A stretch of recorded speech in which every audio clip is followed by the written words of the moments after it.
Um outro exemplo, de acordo com um site de empregos, a mediana do salário dos professores universitários na região metropolitana de São Paulo é de R$ 10.800 para uma dedicação de 40 horas semanais.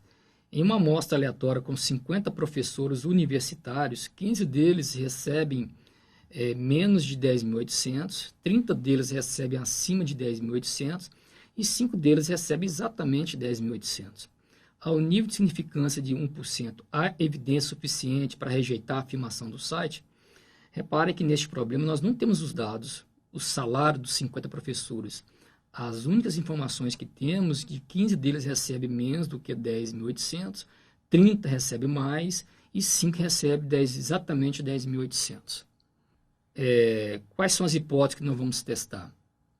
A afirmação de que a mediana do salário dos professores é de 10.800, ela pode ser escrita como mediana igual a 10.800, e o seu complemento, a sua negação, a mediana é diferente de 10.800. Então, qual vai ser a hipótese nula? Hipótese nula é aquela que tem um sinal de igual. Então, vai ser a primeira afirmação, mediana igual a 10.800, consequentemente, a outra afirmação vai ser a hipótese alternativa. Como no H1, que é a hipótese alternativa, nós temos um sinal de diferente, esse teste é chamado de teste bicaudal. O próximo passo é o nível de significância do teste. Pelo problema, no enunciado do problema, o alvo foi fixado em 1%. O terceiro passo é você calcular essa estatística de teste. Então, vamos colocar aqui na tabela os valores, os dados que nós temos. 15 recebe menos do que 10.800, 5 recebe exatamente 10.800 e 30 recebe acima de 10.800. Então, abaixo de 10.800 nós temos 15, então são 15 sinais negativos. Igual a 10.800 temos 5, então valor 0. E acima de 10.800 temos 30. Então nós temos 30 sinais positivos. Então isso aqui ficou bem fácil. Então, a quantidade de sinais positivos S mais igual a 30. A quantidade de sinais negativos S menos igual a 15. E a nossa estatística de teste é o menor desses dois valores. Então vai ser o 15. O tamanho da amostra, ignorando o 0, vai ser 30 mais 15 é 45. Então passou de 50 para 45. Nós eliminamos 5 valores. Como 45 é maior do que 25, uma amostra considerado grande, a nossa estatística vai ser aquela baseada na estatística de teste, Z, baseada na distribuição normal.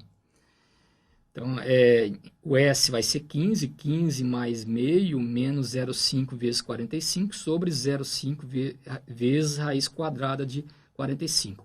Fazendo os cálculos, deu menos 2,09. A regra da decisão, que é o próximo passo, como o teste é bicaudal, a região crítica é valor padronizado, o Z cálculo vai ser menor ou igual a menos 2,58 ou Z calculado maior ou igual a mais 2,58. Esse Z calculado é a nossa estatística de teste que calculamos agora há pouco. De onde é que veio esses valores? Eles vieram da distribuição normal usando o alfa de 1%. Tá?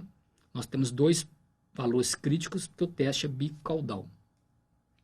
Então, nós temos aqui o desenho da distribuição normal. Então, menos 2,58 é o limite da região crítica, e mais 2,58 é o limite da outra região crítica.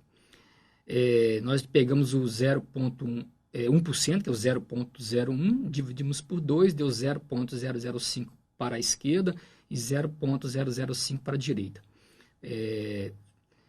Agora, a gente comparando com a nossa estatística de teste, que deu menos 2,09, a gente vai estar observando que ela está fora da região crítica, essa região em vermelho.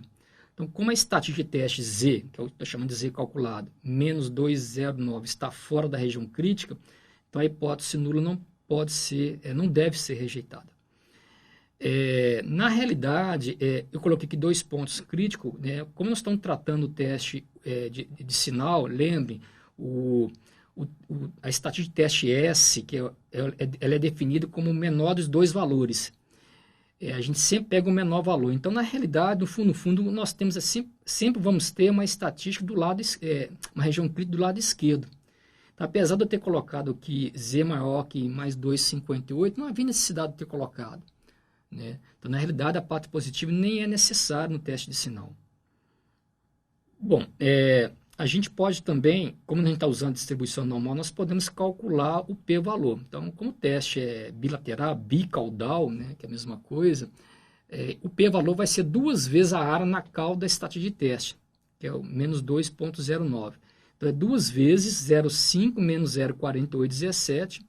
Esse 0,5 menos 0,4817 deu 0,0183, multiplicado por 2, deu 0,0366. De onde é que foi obtido esse 0,4817, desculpa? A gente foi obtido na tabela normal. A gente pegou a estatística de teste, menos 2,0,9. A gente foi na tabela normal, nós encontramos 0,4817. Então, como o nosso p-valor deu 3,6%, 3,66%, e ele é maior do que o alfa, então a hipótese nula não pode ser rejeitada, ela não deve ser rejeitada. Vocês não podem esquecer dessa regra do p-valor. A gente só pode rejeitar a hipótese nula se o p-valor for menor ou igual ao alfa, né? Nesse caso a 1%. Então, a gente só pode rejeitar a hipótese nula se o p-valor for menor ou igual ao alfa. Nesse caso ele foi maior, por isso que nós não rejeitamos a hipótese nula. Então a conclusão, que é o passo final, então, com o nível de significância de 1%, não há evidência para rejeitar a afirmação do site. Portanto, o salário médio dos professores universitários é 10.800 na região metropolitana de São Paulo. Bom, como foram obtidos os valores, então, críticos, né, mais ou menos 2,58? Como o nível de significância era de 1%, 0,01, pelo fato do teste ser bicaudal, tivemos que dividir por 2, dando 0,005 nas duas caudas.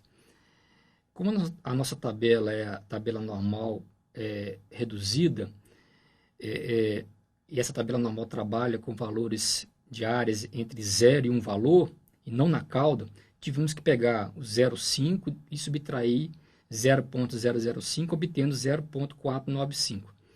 Esse 0,495 foi localizado dentro da tabela normal. Uma vez localizado o mais próximo, né, possível, a gente vai para a esquerda até a primeira coluna, achamos 2,5 e a gente sobe até a primeira linha e achamos o valor 8. Então vai ser 2,58.